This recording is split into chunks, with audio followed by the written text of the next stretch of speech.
Antaqifa indama kushifa laha. Engkau wakaf, engkau berhenti ketika dibukakan baginya himmah salik. Kita kalau zikir, kalau ngaji, kalau belajar sholawat, nanti mengalami pengalaman spiritual, itu ada bisikan atau kadang-kadang batin kita dibuka oleh Allah. Kadang-kadang kita keasikan di situ. Dan kebanyakan yang tergelincir itu orang yang dibukakan dalam bab mukasyafah fisyifa atau mukasyafatut tibbiyah, dalam bab mengobati. Hanya engkau tujuanku, bukan pengalaman-pengalaman batin itu. Tapi bertemu engkau yang maha batin. Merasa dipandang oleh engkau yang maha batin. Itulah tujuanku. Jadi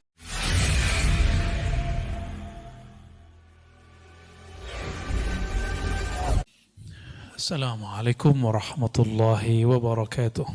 Hikmah ke-20, saya bacakan teks Arabnya. Bismillahirrahmanirrahim. Bisanadina, dengan sanad guru-guru kita yang bersambung kepada Al-Imam Al-Arif Billah Ibn Atta'illah As-Sakandari Asy-Syazili. Ma aradtu himmatu salik, atau ma aradat himmatu salik, ya. Ma di situ artinya tidaklah. Karena di belakangnya nanti ada kecuali, ya. Ma aradat himmatu salik, tidaklah berkehendak himmah, keinginan atau semangatnya seorang salik, antaqifa indama kushifa laha, untuk wukuf, wakaf. Wakaf artinya apa? Kalau kita sebut wakaf, itu artinya apa? Berhenti. Maka harta wakaf itu harta yang diberhentikan kepada Allah. Seharusnya kita nggak banyak syarat kalau sudah wakaf itu. Cuma kan kita kan suka kasih syarat, ya. Antaqifa indama kushifa laha. Engkau wakaf, engkau berhenti ketika dibukakan baginya himmah salik. Maksudnya begini. Kita kalau zikir, kalau ngaji, kalau belajar sholawat, nanti mengalami pengalaman spiritual, itu ada bisikan atau kadang-kadang batin kita dibuka oleh Allah. Kadang-kadang kita keasikan di situ. Dan kebanyakan yang tergelincir itu orang yang dibukakan dalam bab mukasyafah fisyifa atau mukasyafatut tibbiyah, dalam bab mengobati. Ini banyak. Atau dalam bab kashful uyub, dibukanya aib orang lain. Kita banyak yang senang di situ. Tapi sekarang untuk kasyaf nggak perlu pakai ilmu rohani, cukup buka YouTube. Ya, mau lihat nih si orang nih buruknya apa, kesesatan si fulan. Jangan percaya, jangan percaya. Ya, karena itu YouTube. Ya, ya, sepakat ya. Buka FB. Oh, di FB begini. Jangan percaya. Jangankan bagian sosial media, bahkan pengalaman rohani pun gak boleh berhenti. Gak boleh percaya di situ. Karena di dalam batin akan ada yang memanggil. Akan ada yang memberikan irsyad. Petunjuk, apa katanya? Illa wanadathu hawatiful haqiqah.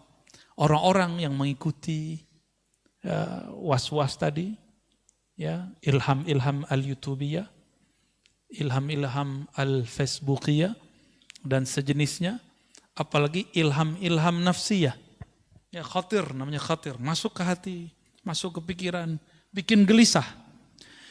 Dan salah satu yang paling berbahaya adalah ciri-ciri dari syaitan dan nafs jiwa, munculnya syak, itu pertama.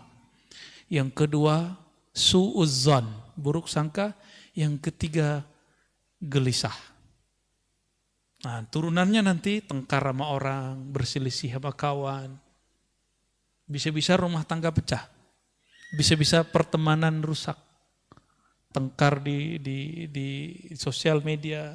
Coba lihat tuh yang tengkar di komentar YouTube. Yang tengkar di komentar Facebook. Sama aja itu nasibnya. Ya. Mau pro atau kontra, saya menyarankan jangan main di situ. Ya. Bahkan komentar diri ke dalam diri, tahu nggak komentar diri ke dalam diri? Kita ada masuk pikiran, terus kita jawab-jawabin, jawab sendiri, ngomong-ngomong sendiri, pernah ngalamin? Itu aja bikin rusuh, Pak.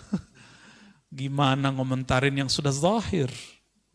Ya, maka saya harap yang sudah ngaji hikam, mulai hati-hati di bagian ini. Karena ujian kalau sudah ngaji hikam pun akan lebih berat.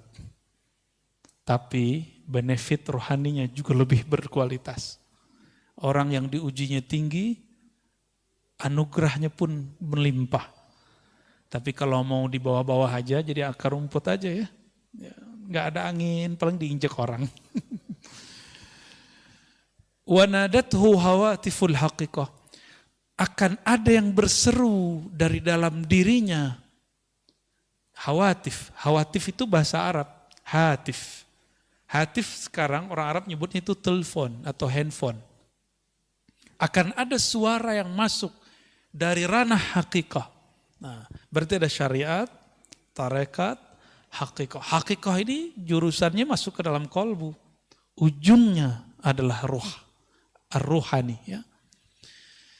Berarti ruh kita akan berbicara. Ketika Bapak nih ngalamin sesuatu nih, atau dapat bisikan sesuatu. Ya.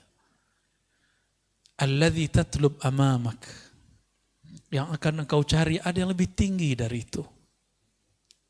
Bukan itu yang kamu cari. Bukan ini tujuanmu ngaji. Bukan tekar-tekar begini tujuanmu belajar tentang Islam. Bukan kemudian kamu merasa paling benar tujuannya ketika kamu belajar suatu ilmu. Ini maksud dia. Dalam hati itu akan ada bisikan, Pak, pasti begitu. Coba aja. Coba antum tengkar di sosial media, tuh panas kan itu. Sholat ke bawah, ntar balas apa ya? Lagi wudhu ke bawah, hatta lagi buang air ke bawah. Saya kan pernah ngalamin, Pak. Kalau saya kan langsung di lapangan dulu, tiktokan langsung sama orang. Dulu emang hobi kita debat. Ya. Tapi ketika dapat hadis Sunan Ibnu Majah mengenai bahaya berdebat, saya kemudian diberi saran oleh mursyid-mursyid saya, hindari perdebatan. Ya, hindari perdebatan. Meskipun kita merasa diri kita benar. Kan benar itu kita merasa aja, belum tentu juga benar. Benar nggak? Antum komentar-komentar kan nggak merasa benar. Belum tentu juga benar. Sahih? Al-haqqu min rabbika, kebenaran mutlak hanya milik Allah Subhanahu wa taala. Ini yang kita pegang. Ayatnya sampai lebih dari sekali itu Allah berbicara begitu. Al-haqqu min rabbika. Al-haq, kebenaran mutlak hanya milik Allah. Itulah al-haq, itu turunannya hakikah. Ya, turunannya hakikah. Merasa benar beda dengan kebenaran itu sendiri. Ya. Oh, ini dalilnya. Tidak semua orang yang berdalil, pemahaman dalilnya benar. Karena dalil dan pemahaman itu dua hal yang berbeda. Masih ingat yang ngebom di Bali, itu pakai dalil nggak? Ya, itu Samudra punya dia, karena namanya Imam Samudra. Serius, Pak?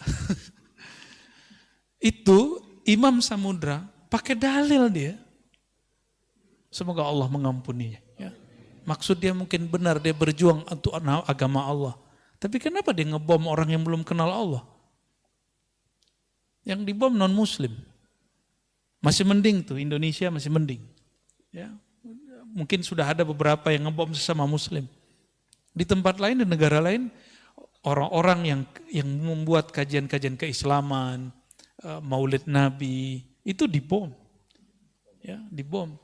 Maka perangkat-perangkat negara kita itu PR-nya besar sekali. Saya bukan PNS, bukan ASN, bukan tentara, bukan polisi. Saya santri. Ya. Maka yang kita lakukan adalah amal-amal santri, ngaji kitab. Ya. Jika mereka ngurusnya nangkep-nangkep, nah itu urusan mereka itu. Atau apapun, kita ngurusnya memperbaiki dari dalam. Karena ini kesalahan kami juga. Kenapa membiarkan umat seperti ini? Ya. Maka kita nggak salahkan mereka juga. Ya. Kita nggak benci sama Imam Samudra, walaupun Samudra milik dia.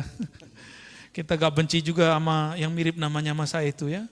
Amrozi. Ya. Gak ada bencian. Kita justru sedih. Kok ada ya orang mau beragama, ujungnya seperti itu. Ya. Dan kita gak benci kepada orang yang benci kepada kita. Ah, ini kata kuncinya. Ya. Kita gak perlu benci kepada orang yang benci kepada kita. Gak usah capek-capek Pak. Benci sama saudara, benci sama tetangga, lelah gak? Benci sama orang banyak, capek gak? Capek. Jadi orang-orang yang paling lelah di dunia ini orang yang benci. Karena kalau sudah benci, keluarlah hasad, iri, dengki. At-ta'abun nas fid dunya al-hasid. Orang yang paling lelah di dunia ini, orang yang dalam dirinya ada kebencian sehingga dia iri, dengki. Jadi kita nggak usah benci sama orang. Wal mubghid, dan orang yang suka marah-marah. Marah di mana aja ya. Maka kita minta ampun kepada Allah jika kita pernah marah tidak pada tempatnya. Ya.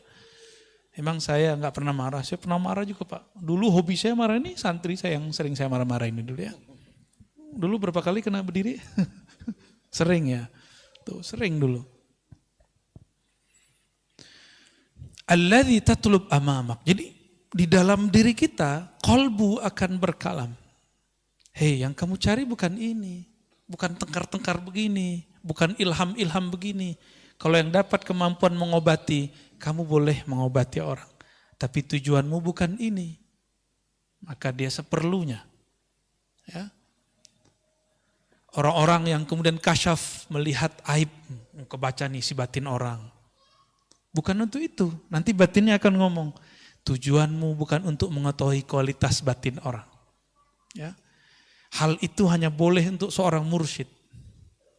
Jadi hanya mursyid yang boleh dikasyafkan tentang kualitas batin seseorang. Tapi kebanyakan mursyid gak mau juga. Karena mursyid takut jika dia mengetahui aib orang lain. Ini saya udah banyak ketemu mursyid-mursyid ahli kasyaf. Itu nggak ada yang suka, minta diangkat itu. Ya Allah angkat ini. Dan rata-rata mursyid saya, mazhabnya mazhab husnuzon. Apa artinya? Alirannya berbaik sangka, jarang yang berburuk sangka. Wala tabarrajat zawahirul mukawwanat illa nadathu haqa'iquha. Tidaklah silau zawahir penampakan mukawanat alam. Alam itu ada alam yang zahir, ada alam yang batin. Alam pikiran, termasuk ilmunya, ini Bapak faham sesuatu, itu udah alam. Alam pemahaman namanya. Apalagi merasakan suatu pengalaman zikir. Ya, pengalaman zikir, ada macam-macam Pak. Ada teman kita yang waktu zikir dia nggak ngerasa badannya ada. Ada yang zikir udah berkali-kali nggak ngerasa apa-apa juga ada. Ah, ini ujian. Ketika si temannya bercerita, saya kalau zikir terasa begini. Temannya bingung, lah dia bisa ngerasa gitu, kenapa aku enggak? Ini ujian buat dia. Apakah dia zikir nanti ingin merasakan itu? Atau dia zikir ingin mendapatkan ridha Allah Subhanahu wa ta'ala. Atas dasar itulah masyayikh kita memberikan satu doa. Kalau mau zikir, ilahi anta maksudi, ya Rabb, hanya engkau tujuanku, bukan pengalaman-pengalaman batin itu. Tapi bertemu engkau yang maha batin, merasa dipandang oleh engkau yang maha batin, itulah tujuanku. Jadi batin-batin yang lain gak penting Pak, udah ketemu Allah. Ya, kalau antum sudah bersama pemilik yang zahir dan batin, masih butuh gak itu? Nggak perlu, maka pengalaman-pengalaman itu simpen aja lah. Ya. Ini banyak yang mengalami sesuatu, nggak udah saya ceritain ke orang dah. Ya. Hatta nggak usah ceritain ke saya lah. Ya. Saya juga punya pengalaman rohani dan saya nggak banyak ceritain ke orang kok. Tapi yang penting-penting saya ceritakan. Untuk apa? Untuk tarbiyah, bukan untuk apa-apa juga. Ya. Simpan aja, tulis sendiri, jadikan diary pengalaman rohani. Nanti kalau sudah berapa lama antum dikasih petunjuk oleh Allah. Mana yang dari setan, mana yang dah halu. Ada yang halu loh Pak. Ya, serius ada yang halu. Namun kalau orang sudah mengerti bab ini, dia akan tahu ya, secepatnya, nggak lama. Ya. Nah, di sini kita harus hati-hati. Apa bisikan yang di dalam hati ketika kita kasyaf, ketika kita melihat sesuatu? Innama nahnu fitnatum fala takfur. Itu semua yang kita lihat dia akan berbicara secara sir. Kami yang engkau lihat ini, kami yang engkau alami ini, kami yang engkau peroleh ini hanyalah ujian. Fala takfur, jangan kufur nikmat. Jangan kufur nikmat. Ya, banyak yang kufur nikmat di situ. Ya. Maka di sini beliau mengatakan di syarahnya wa ghammid aynaik an dzalik wa la taltafit ilaih wa dum ala sulukika wa sayrik. Udah pejemin aja matanya, enggak usah pandang itu ya. Thariqah saya ngaji, ta'lim wa ta'allum. Al-ilm. Jadi thariqatuna thariqatul ilmi wa ta'allumi wa ta'lim. 3 itu. Thariqat saya, thariqah ngaji. Ngaji itu ada ilmunya, ada ta'allumnya, belajarnya, ada ta'limnya. Berarti ada maklumnya, ada yang dipelajari. Maka kemana-mana kita sering bawa kitab. Ini bukan gagah-gagahan. Tapi kita nggak mau ngulangin hal-hal yang nggak perlu diulang. Dan saya ingin berbagi kepada masyarakat, terutama yang minat kepada kajian keislaman, apa yang kami baca di pesantren minimal Bapak Ibu juga dengar. Dan asik ya. Walaupun nggak bisa baca kitab, gimana? Senang nggak? Ya, merasa disihir nggak? Karena udah ada yang bilang saya menyihir. Ya. Alhamdulillah. Sejak kapan saya belajar sihir Pak? Ya.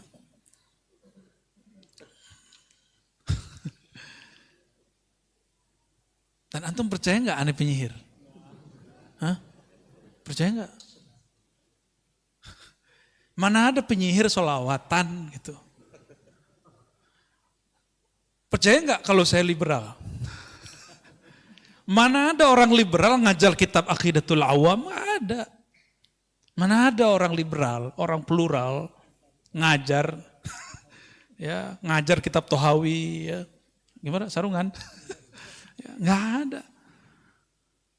Itu potong-potongan dan mereka tidak mengerti kata-kata kunci bahwa kita berbicara bab namanya ontologis. Kalau teologis itu akidah. Saya enggak pernah 1 detik pun keluar dari akidah Ahlus Sunnah wal Jamaah. Ya. Tidak pernah kita keluar. Kalau mazhab fikih kan kita bisa berselancar, Pak. Di dalam mazhab Syafi'i itu sudah banyak kaul-kaul yang bisa kita pakai. Ya. Jadi antum percaya enggak aneh liberal? Percaya enggak saya mengajarkan nyembah Nabi Isa? Nah, itu kan video yang dipotong kan? Antum percaya enggak saya mengajarkan menyembah siapa saja? Berarti antum telah sampai wusul kepada Allah. Kan enggak ada.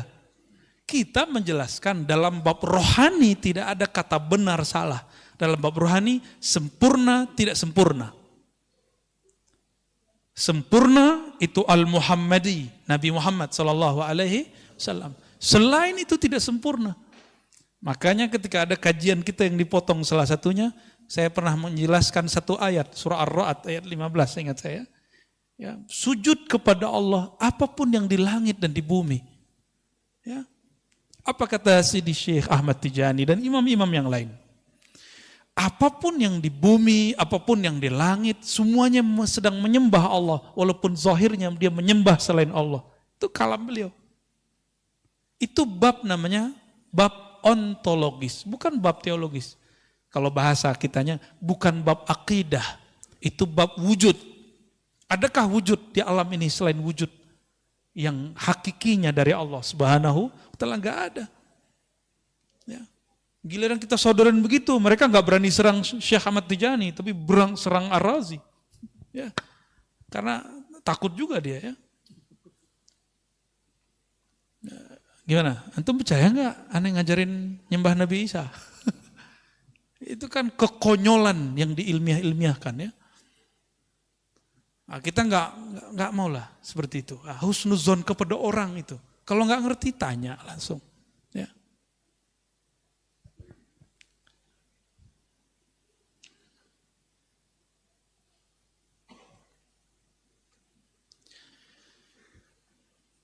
Was-was itu ada 2. Satu dari dalam diri, satu dari luar diri. Yang dari luar diri ini ada syaitan bertubuh manusia, syayatinul insi. Dan yang kedua, syayatinul jinni, setan jin. Apa yang dia bawa? Was-was, yuwaswisu fi sudurin nas. Ya, dia mewaswaskan manusia. Ya, maka saya menghimbau siapapun, tolong jangan terlibat perdebatan, pertengkaran yang ada di sosial media.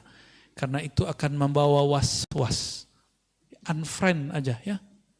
Saya pernah menyampaikan dalam kajian Mukhtasar Ihya, imam kita Imam Syafi'i. Ini mazhab Syafi'i bukan?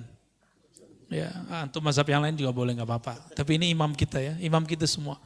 Imamun Syafi'i pergi ke pasar ya. Nyampe di pasar, ada orang ngomong menghina-hina, kata-kata kasar. Ya. Di belakangnya ada murid beliau, santri beliau namanya Al-Buwaiti. Kita sekarang nyebutnya Imam Al-Buwaiti. Apa kata Imam Syafi'i?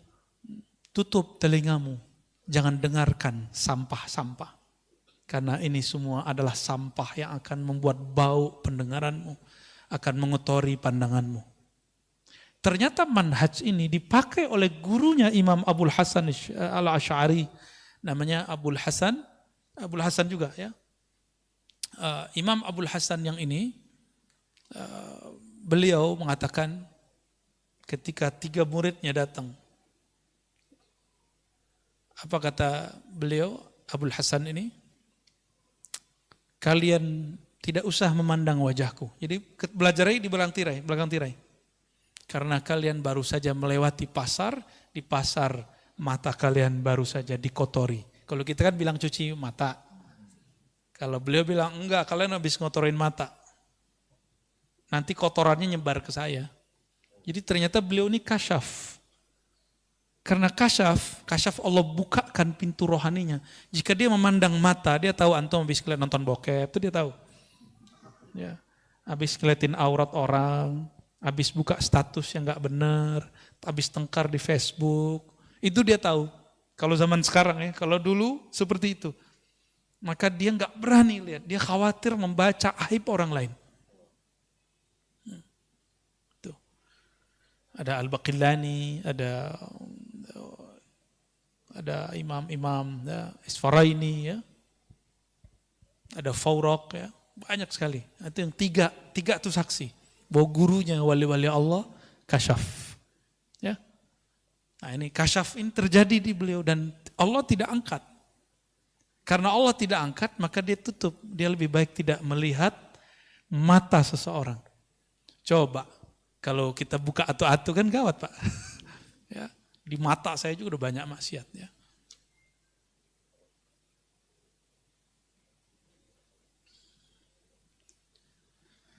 Ya itu yang nomor berapa sih itu? Nomor 28? 29. Oke, sekarang kita masuk ke hikmah yang baru. Sebenarnya masih banyak penjelasannya, minimal sudah dapat intinya.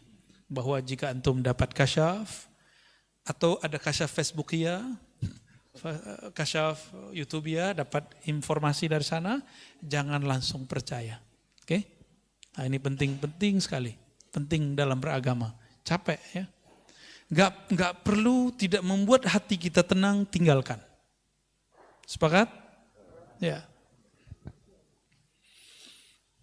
Oh dia memancing emosi saya. Nah ini ujian buat kita. Ya maklum sih manusiawi ya. Makanya sebaiknya daripada debat hindari. Jangan ketemu, gak usah ketemu. Oh kita diremehin mah dia, harga diri gue di mana kan gitu. Ya itu. Ujian antum di situ, merasa diri berharga. Ya. Bismillahirrahmanirrahim. Hikmah yang berikutnya 29. Di kitab saya 21 ya. Kitab saya cetakan Darut Taqwa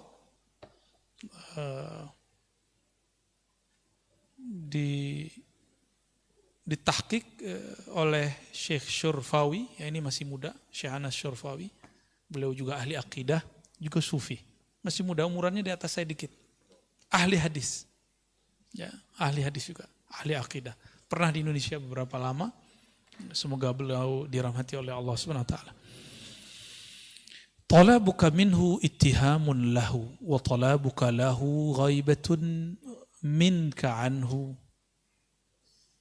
wa talabuka li ghairihi liqillati haya'ika minhu wa talabuka min ghairihi liwujudi bu'dika anhu.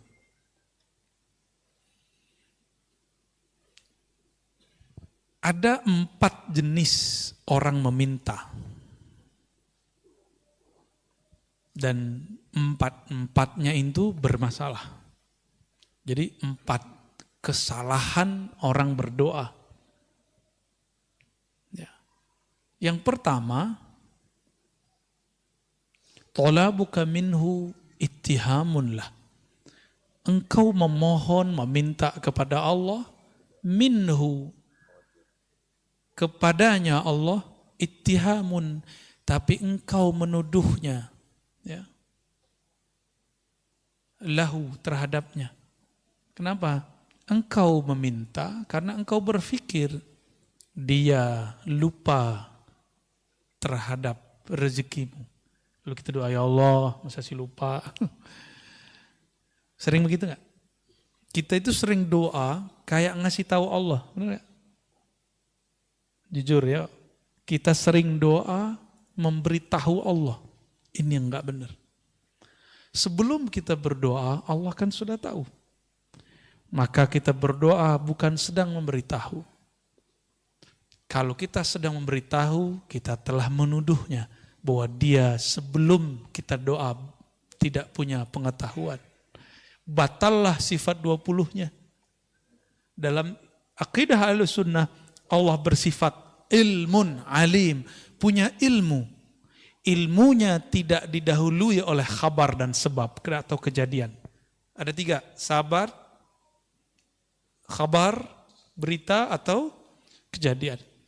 Kalau ilmu saya itu didahului dengan itu.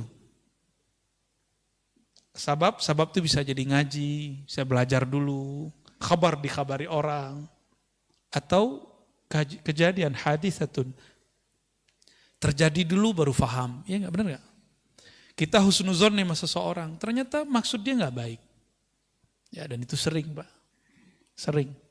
Ya, saya nggak tahu dan saya berdoa untuk nggak perlu tahu isi hati antum yang hadir ini. Saya husnuzon saja. Mungkin ada yang niatnya tulus, ada yang niatnya coba-coba. Coba dulu kalau asik dengerin. Terusin, kalau enggak, ada yang pengen cari bahan untuk dipotong-potong, terserah antum ya. Allah tidak pernah tidur dan Allah lebih dahulu tahu. Sebenarnya sisi kisah dikasih tahu. Cuma nggak boleh aneh kasih tahu. Di antara wajah-wajahnya kan kelihatannya. Itu wajah nggak bohong, Pak. Mata itu bisa berbicara seperti Imam Abul Hasan tadi. Bisa ngomong dia. Atau hati-hati aja ketemu dengan orang-orang yang kolbunya selalu dekat dengan Allah Subhanahu wa ta'ala. Ya. Maksudnya bukan saya ya.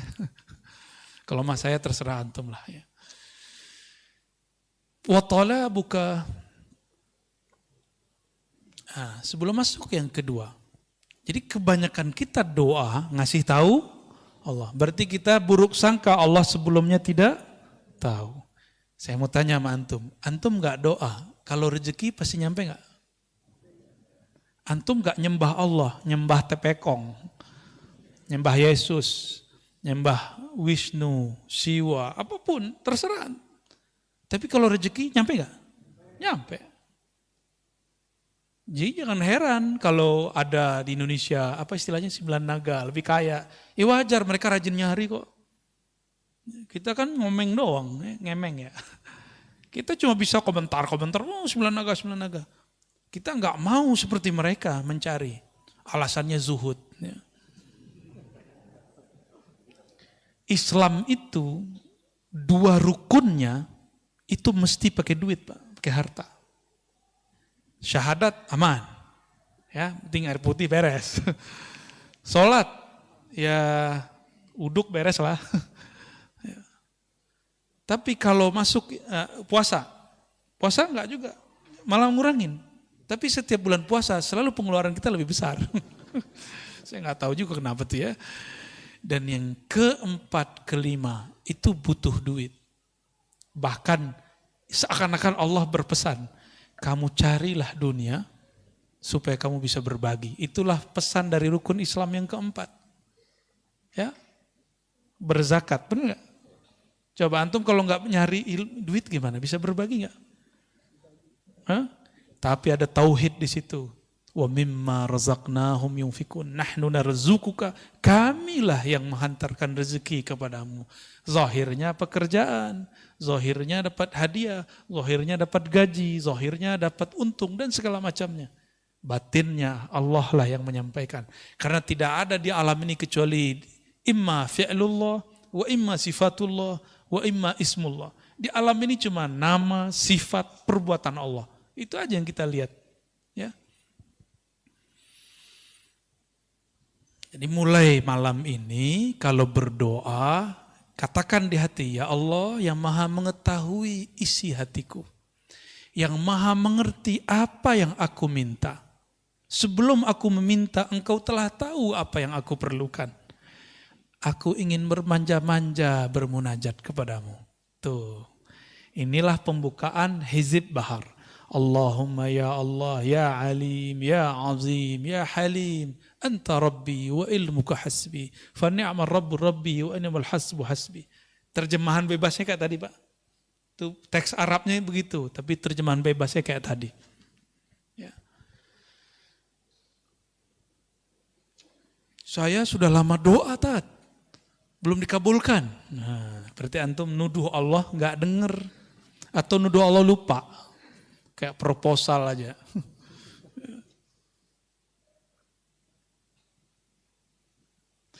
Wa talabuka lahu ghaibatun minka anhu. Engkau, yang kedua, pertama talab minallah, yang kedua talab lillah. Apa talab lillah? Kita meminta untuk Allah atau karena Allah. Nah, orang-orang seperti ini, kenapa dia kemudian mencari rasa supaya Allah itu ada? Berarti dia merasa Allah itu pernah tidak ada. Gawat enggak? Yang hilang, muncul, hilang, sadar, tidak sadar itu kita atau Allah? Ya. Nah, ini kalau diterjemahkan talabuka lahu, tuntutanmu terhadapnya supaya dia ingat, supaya dia menjawab, itu karena kamu ghaibah, hatimu tidak terkoneksi kepada Allah. Maka orang sering ngomong gini kayak tadi, saya udah minta kok, saya udah doa bertahun-tahun kok, tapi kok Allah tidak jawab. Ya, berarti hatinya ketika doa tidak terkoneksi kepada Allah. Dan dalam hadis yang sahih disebutkan bahwa Nabi SAW bersabda, Innallaha la yujibu, Allah tidak menjawab.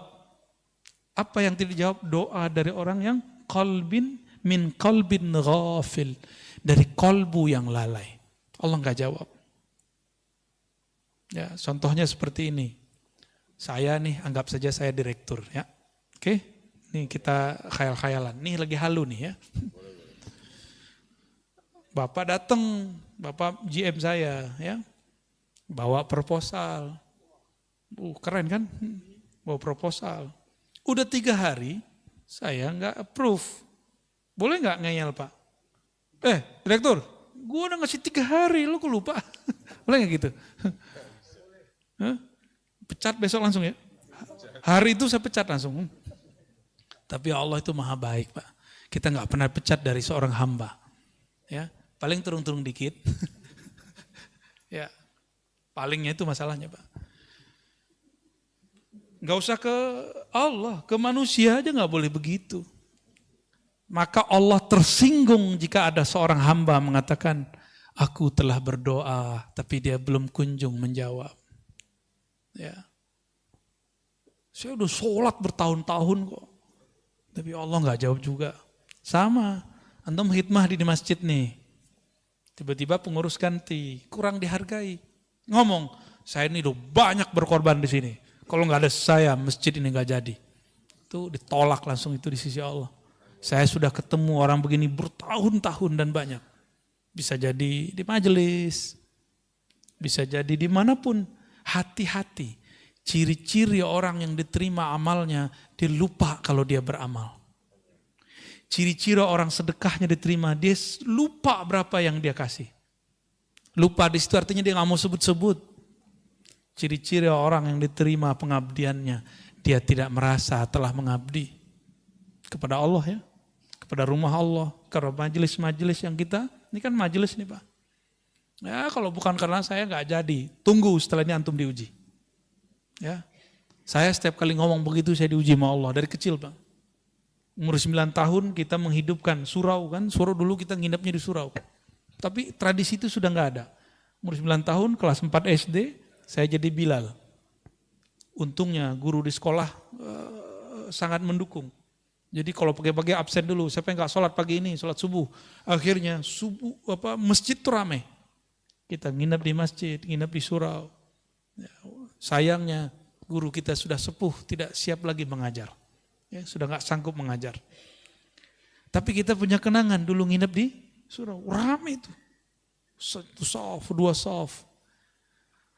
Terbesitlah di hati, ada was-was. Kalau nggak karena kamu, nggak rame di masjid, nggak rame di surau. Besok Bilal saya diganti. Gila. Sana kan kalau nyebut L di belakang hilang Pak. Bilal itu Bila. Dulu Bila. Panggilan saya Bila dulu. Bilal ya. L-nya hilang. B-nya ganti pakai G. Gila. Habis ngomong begitu. Ya.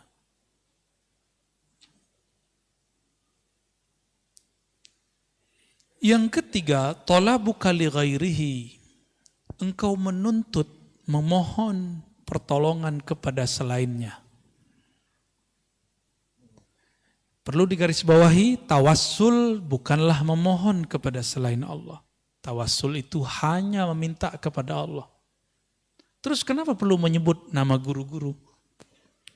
Karena Imam Abul Hasan Asy-Syadzili, sebagaimana dikutip oleh Imam Al-Buni, Al-Ismul A'zam, nama Allah yang agung itu banyak. Salah satunya ada gudangnya. Siapakah gudangnya? Gudangnya adalah waliyun min awliyaillah. Wali-wali Allah Subhanahu wa taala. Jadi wali-wali Allah itu hati-hati kalamnya itu dia berkalam itu dengan kolbunya. Jika dia berdoa, doanya terdengar sampai ke langit sana. Ya. Kenapa? Karena dia berdoa, nafasnya selalu ingat kepada Allah Subhanahu wa taala. Ya. Yang paling dekat kepada Allah kan ruh kita. Dan ruh itu terhubung erat dengan nafas. Terhubung erat dengan nafas ini. Maka ada namanya zikir anfas. Zikir nafas ya.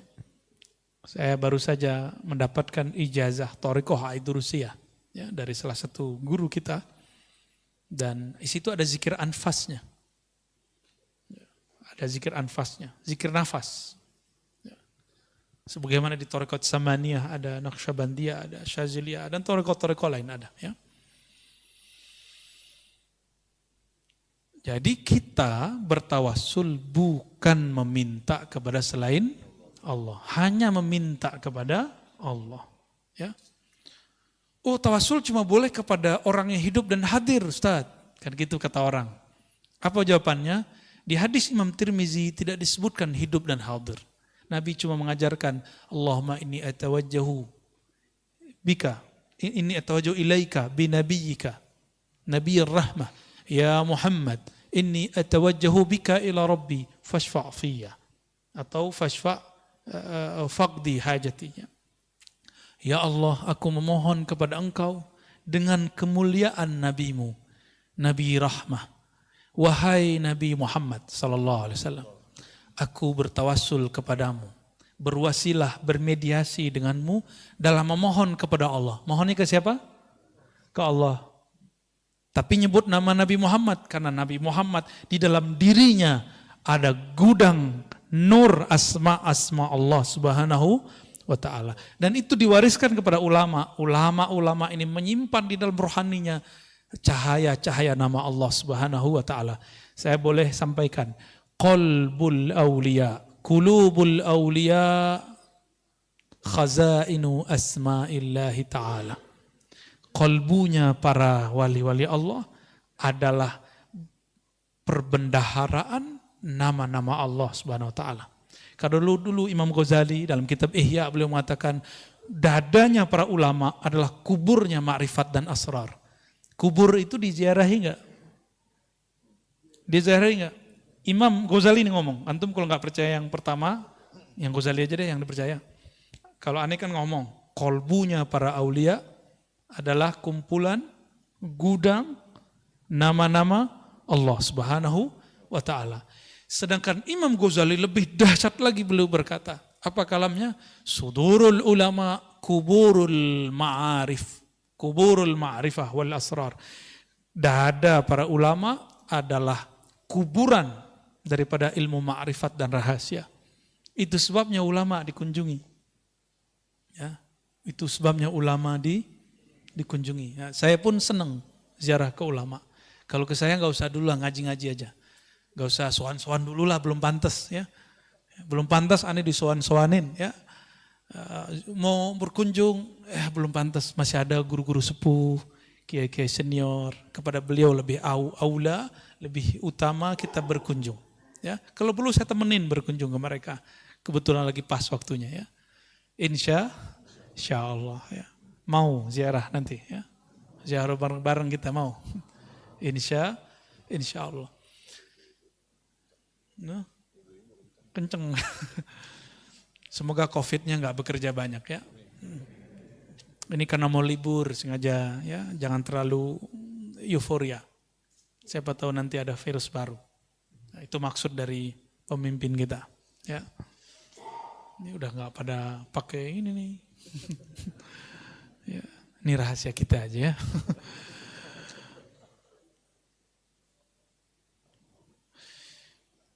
Engkau memohon kepada selainnya likillati hayaika minhu, karena engkau tidak tahu malu. Enggak tahu malu, udah tahu semuanya dikasih oleh Allah. Udah tahu bahwa satu helai rambut pun Allah yang menumbuhkan. Sudah sadar bahwa kita ini baiknya karena Allah yang membaikkan. Masih aja minta kepada selain Allah. Biasanya meminta kepada selain Allah ini terjadi pada orang kepepet. Jadi ilmu kepepet ini ada baik ada buruknya. Kalau waktu kita mahasiswa kepepet malam ini langsung jadi itu skripsi. Ya.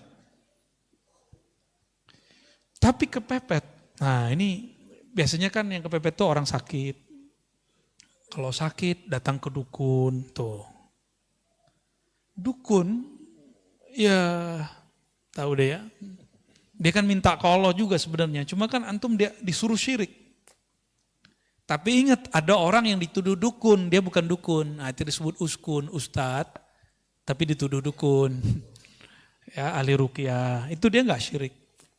Ya, yang teman-teman ruqyah itu saya tidak menentang praktek itu, saya cuma ingin mengingatkan jangan asik di situ, gitu aja. Ruqyah kan salah satu yang dibolehkan Nabi Muhammad Sallallahu Alaihi Wasallam. Jadi kita nggak masalah, tapi jangan halu, ya, berbahaya. Masa percaya sama orang lagi kesurupan? Saya paling merasa aneh jika ada orang mentasdik, mempercayai omongan orang kesurupan. Orang kesurupan antum percaya? Makanya ada video orang ngambil kaligrafi nama Ashabul Kahf, di tengahnya ada kitmir, ya, gitu kan. Nah, saya ada di sini karena itu. Nah, ini cara setan lewat jin yang nyusup, ya, sehingga menjadi kesurupan ke badan seseorang untuk menghina nama-nama kekasih Allah. Ashabul Kahf itu kalau dalam ilmu ma'rifat termasuk nabi-nabi tapi bukan rasul. Karena sebelum Nabi Muhammad SAW, nah wali itu nabi. Sebelum Nabi Muhammad. Semua wali-wali Allah yang dapat nubuat ya, dapat kabar ilham itu pasti wali. Kecuali orang-orang soleh ya. Ada wali-wali yang khusus lah. Kalau wali amnya nggak masuk. Ya, wali amnya nggak masuk nabi. Tapi kayak mereka ashabul kahf. Sebagaimana disebutkan dalam kitab Tazkirah, ashabul kahf itu nanti akan muncul kembali. Itu nggak tahu gimana ceritanya. Akan muncul kembali nanti di saat Nabi Isa berjuang melawan Ya'juj dan Ma'juj. Nanti keluar lagi Pak. Berarti dia lagi tidur lagi sekarang. Wallahu a'lam. Ya, hanya Allah yang tahu nasib mereka hari ini.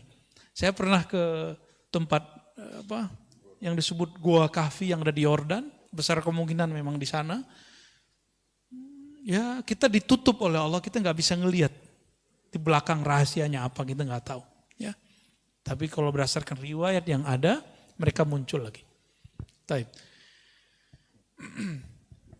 Ada kepepet kedua, orang yang sudah mentok biasanya jabatannya, posisinya, biasanya ini pejabat-pejabat nih hati-hati. Ya, pejabat-pejabat, nggak tahu kelas menteri mungkinnya dia ada, cari backup ke siapa? Ya, direktur-direktur yang udah kesohor tuh ya, udah mentok dia, udah bingung. Nah, cari backup, mau cari backup ulama, terjebaknya kepada dukun yang berbaju ulama. Ada ulama dituduh dukun, nggak dideketin. Ada dukun berbaju ulama dideketin. Oh, ini banyak terjadi. Ya, udah banyak. Saya agak sedih melihat fenomena ini. Kalau mereka menghebat, mereka aja jadi direktur ya. Mereka aja jadi orang hebat. Kenapa mereka kemudian kita mintai? Jangan marah ya. Yang praktek jangan marah. Ya, kita harus edukasi masyarakat lah. Ya. Wirid-wiridnya sudah ada semua kok Pak di Instagram, di YouTube. Wirid supaya narik rezeki. Ada semua. Wirid untuk jabatan naik, ada semua. Antum mau ngamalin nggak? Ya, itu aja sebenarnya. Tapi ada cara paling ringkes, puasa Daud, sedekah, udah beres. Karena sebaik-baik karir Nabi Daud. Nabi Daud itu karirnya terbaik. Apa rahasianya? Rahasianya apa coba? Puasa Daud ya. Ya namanya puasa Daud, ya Nabi Daud yang puasa. Dulu di awal Allah mencipta Sayyidina Adam, Nabi Adam dikasih unjuk takdir semua keturunannya, termasuk saya duduk malam ini di sini dan antum hadir malam ini. Nabi Adam sudah dikasih unjuk. Nabi Adam tahu. Ya, maka Nabi Adam tersenyum kalau ngelihat kita ngaji. Alhamdulillah. Nabi Adam melihat di antara takdir itu ada yang unik. Yang unik apakah itu? Nabi Daud ahli pandai besi. Dia akan bisa menciptakan senjata-senjata yang hebat. Tapi umurnya tidak cukup. Umurnya barangkali cuma sampai umur 60-70. Anggaplah 70. Dia mati, meninggal. Akhirnya Nabi Adam mengatakan seandainya. Ini wahyu ke dalam hatinya. Jadi wahyu itu ada macam-macam juga, ada yang sudah di Lauh Mahfuz, ada yang langsung ke dalam ruhnya para nabi. Ini tingkatan-tingkatan wahyu Pak. Yang sudah sampai, jadi Allah berkalam ke Lauh Mahfuz, itu babnya kudrat iradat, kita sebut takdir. Ada yang masuk ke dalam ruhani para nabi dan para wali. Nah ini namanya bukan takdir, namanya rahmah. Ya, karena aras itu adalah tempat Allah mengejawantahkan rahmatnya. Disebutlah Ar-Rahman alal arsy istawa. Terhadap aras lah Allah meratakan, melimpahkan rahmatnya. Aras itu di atas langit. Antara langit dan aras ada takdir, Lauh Mahfuz. Berarti hukum aras lebih tinggi daripada hukum Lauh Mahfuz. Seperti mohon maaf, kolonel atau kalau di polisi apa namanya? Kombes punya satu kebijakan. Terus ada atensi dari jenderalnya, jenderal bintang 1. Berubah nggak dia? Berubah. Di dunia aja begitu, gimana di langit enggak? Ini kan cuma imitasi yang di sana. Yang ada di alam ini adalah imitasi. Apa arti imitasi? Ya, tiruan yang di sana, yang hakiki yang di sana. Nah, langsung hukum arsyah, hukum rahmat yang disebutkan di dalam Al-Quran. Ya, bahwa rahmat Allah mendahului ghadabnya. Di hadis qudsi juga disebutkan begitu. Rahmat Allah mendahului murkanya.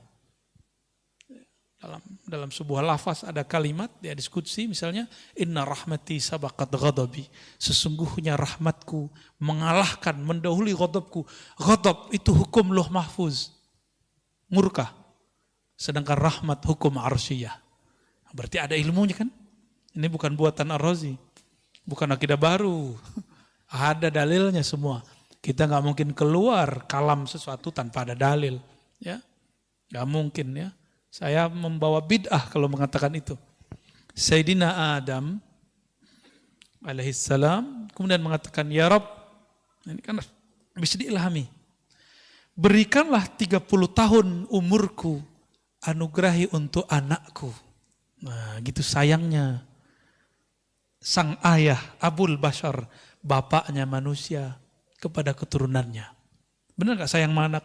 Kita ngeliat anak kita sakit, apa kita ngomong, ya Allah, kalau kau mau ambil saya aja. Kira-kira begitu.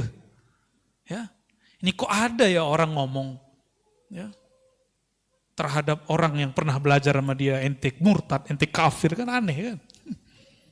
Kan gak pantas begitu. Berarti dia gak pernah merasa jadi guru yang sebenar-benarnya. Karena guru yang ada mengayomi, mendoakan kebaikan, bukan memvonis. Ya, itu aneh kalau itu terjadi. Seorang Abul Bashar, karena guru itu Abul Ilm, Abu Talamiz, Abul Muridin. Guru itu adalah ayahandanya seorang murid. Nah, Nabiullah Adam alaihissalam mengatakan, ya Allah, berikanlah 30, nyawanya dikasih. Bukan hanya doa, nyawa dikasih Pak. Antum ada yang begitu? Saya melihat sosok itu ada di Imam Sya'rani. Imam Sya'rani ketika melihat ada jamaahnya, muridnya sakit, dikatakan, ya Allah, daripada dia yang sakit, saya aja yang sakit. Ada muridnya ketimpa apa, masalah apa, selalu mengatakan, ya Allah, takdir dia pindahkan kepadaku, biar aku yang nanggung. Kalau dia nanggung, dia kafir. Dia putus asa kepada rahmatmu. Dan saya ketemu beberapa wali-wali begitu di negeri ini. Di negeri ini Pak. Makanya alhamdulillah negeri kita masih ada yang nanggung maksiat kita. Masih ada yang nanggung bala bencana yang disebabkan oleh salahnya kita. Masih ada. Antum bersyukurlah. Ya, jangan suzon lagi kepada orang-orang. Ya, tidak ada orang dimasyhurkan sebagai wali kecuali Allah mengizinkan dia memang seorang wali. Ya, walaupun nanti ada yang menentangnya. Akhirnya Sayyidina Adam, takdir rahmah mengalahkan takdir kudrat iradat. Diberikanlah 30 tahun.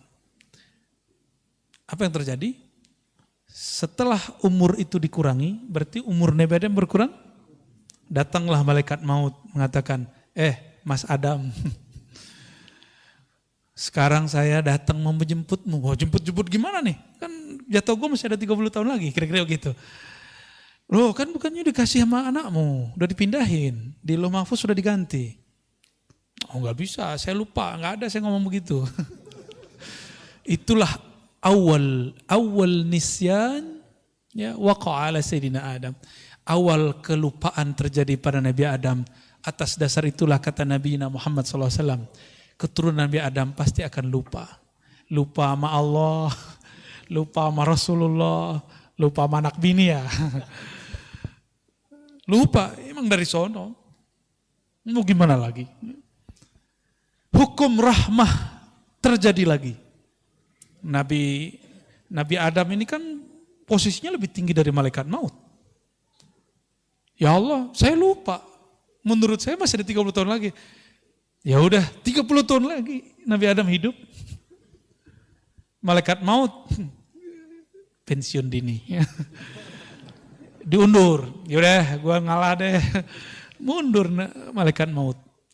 Ya, Lucu juga Pak, jadi ada semacam negosiasi juga di alam sana. Ya, menarik nggak cerita begitu? Dongeng apa lagi nih Arazi? Hadisnya sahih kok, cuma saya ceritakan dengan bahasa kita malam ini, itu aja bedanya. Ya. Terus Nabi Daud, ini yang jarang diceritakan. Kenapa kemudian Nabi Daud puasanya sehari puasa sehari tidak?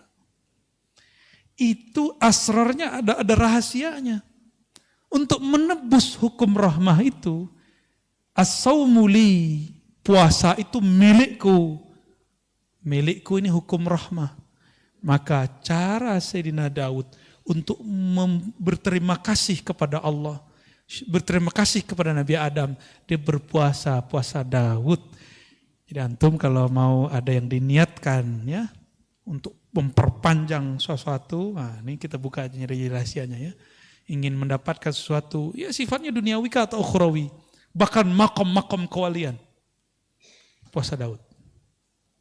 Ya, tapi niatnya saya sarankan supaya enggak kena kitab ini. Ya Allah, aku niat puasa Daud karena Engkau saja. Kalau jabatanku dinaikin ya alhamdulillah. Rezekiku dilancarin ya alhamdulillah. Yang penting aku karena Engkau. Jika nanti antum puasa Daud rezekinya enggak nambah, jangan berhenti puasa Daudnya. Karena kita puasa bukan karena rezeki. Kita puasa karena Razzaq, bukan rezekinya. Kita bukan penyembah rezeki, kita penyembah Allahur Razzaq. Jabatan kita malah kemudian turun. Kata Ustadz ini katanya bisa bikin naik. Malah gak naik-naik. Malah jatuh tat. Berarti ada rahasia lain.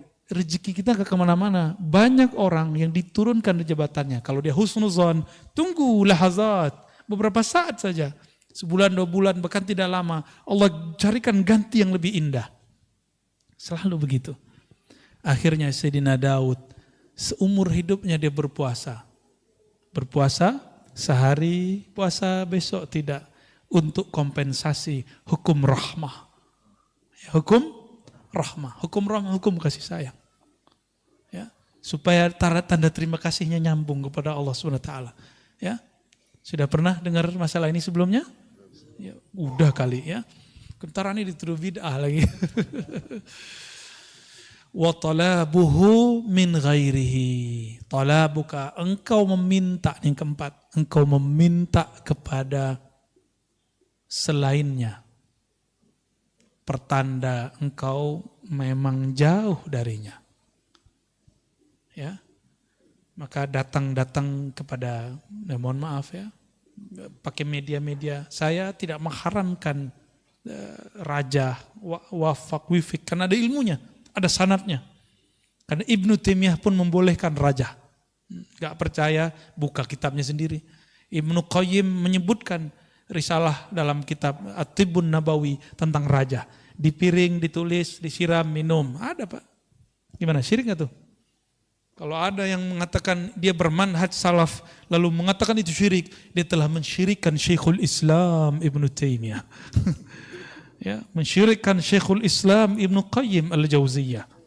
Berani. Kalau Ar-Razi ente berani syirikan, tapi Ibnu Taimiyah berani enggak ente syirikan? Ya. Kalau Ar-Razi silakan dibid'ahkan, tapi berani enggak membid'ahkan Ibnu Qayyim Al-Jauziyah? Enggak berani mereka. Ya, beraninya mah kita doang ya. Akhirnya kita ini cuma memuji, menghormati orang yang sudah wafat, yang sudah mati, yang hidup kita enggak hargai. Ya, nunggu dulu dia mati, baru ente kemudian nangis. Ya. Nunggu dulu sang wali, sang ulama, sang kiai mati, baru nangis-nangis. Dulu saya nggak ngaji kepada dia. Mau sampai kapan ngomong begitu terus ya? Wali setiap saat akan ada yang wafat. Ini sudah banyak wali yang wafat Pak. Maka ulama-ulama muda harus bersiap-siap mempelajari ilmu ma'rifatullah supaya dia bisa mewarisi tugas-tugas kerohaniannya. Ya. Harus. Kalau nggak ada wali-wali itu negeri ini nggak dijaga oleh Allah Subhanahu wa Ta'ala ya. Kita ya minimal jadi wali murid lah ya.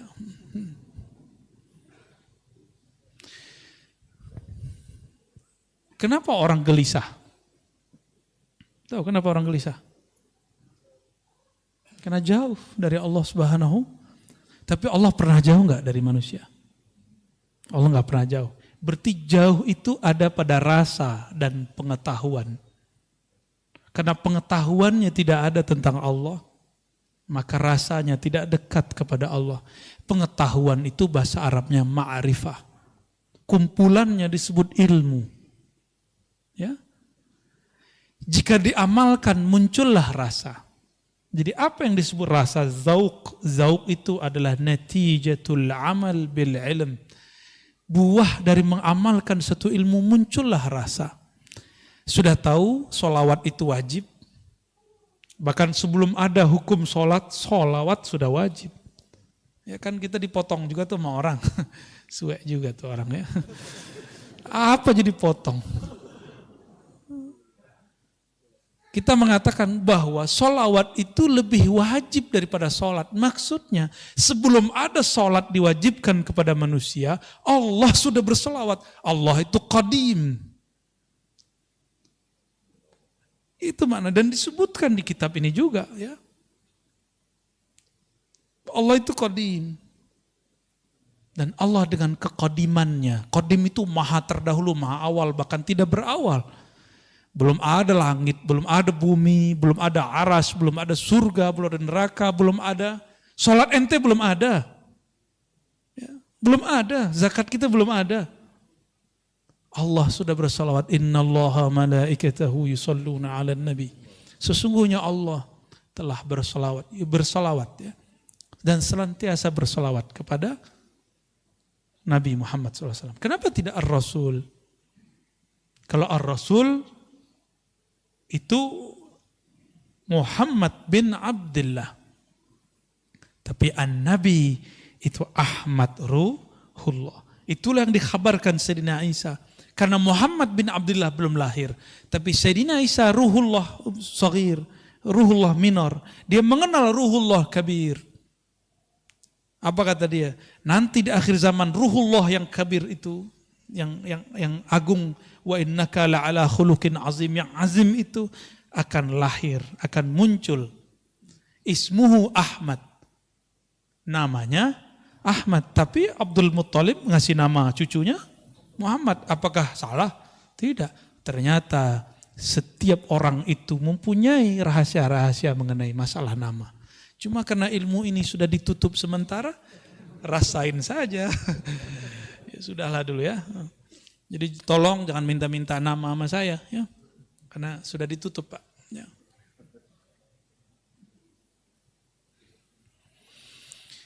Kalau udah kenal sama Allah, kalau kenal seseorang, udah kenal nih, orang tua kenal sama anaknya. Anaknya nggak perlu minta, orang tua kirim nggak? Keperluan anaknya, belum? Ya. Anak-anak nggak perlu ngasih tahu SPP Pak, langsung bayar. Jajan harian Pak, nggak perlu ngomong, langsung dikirim. Itu baru kenal kepada ayah, kenal kepada anak. Kira-kira menurut antum, lebih dekat Allah kepada hamba atau orang tua kepada anaknya? Maka orang-orang yang mengenal Allah, dia malu berdoa dengan cara yang 4 tadi. Dia pun kalau berdoa, doanya doa manja. Doanya doa manja. Ya seperti anak kita tiba-tiba nelfon nangis, Pak. Gak ada jajan. Padahal jajannya udah ada. Cuma habis duluan. Seperti itu. Karena dia bermanja-manja. Sekedar ingin melepas rindunya kepada orang tuanya. Seperti itu lebih kurang. Ya, maka berdoalah karena bermanja-manja kepada Allah Subhanahu wa ta'ala. Jangan berdoa itu lagi intimidasi Allah. Ya Allah, saya udah doa nih, udah 2 tahun doa. Masih jomblo aja.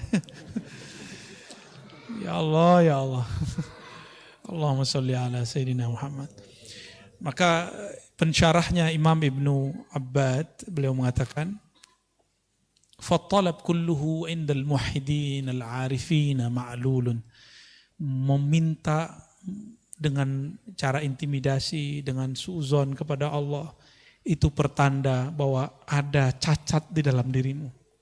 Bahwa engkau belum betul-betul mengenal Allah Subhanahu wa ta'ala. Kita memohon kepada Allah berkah kajian ini berkah Nabi SAW dan para wali Allah khususnya Sayyidina Abil Hasan Syazili, Abul Abbas Al-Mursi dan Ibnu Athaillah Sekandari. Semoga Allah menganugerahkan anugerah ma'rifat dalam rohani kita. Amin ya rabbal alamin. Wassallallahu ala nabiyina Muhammad.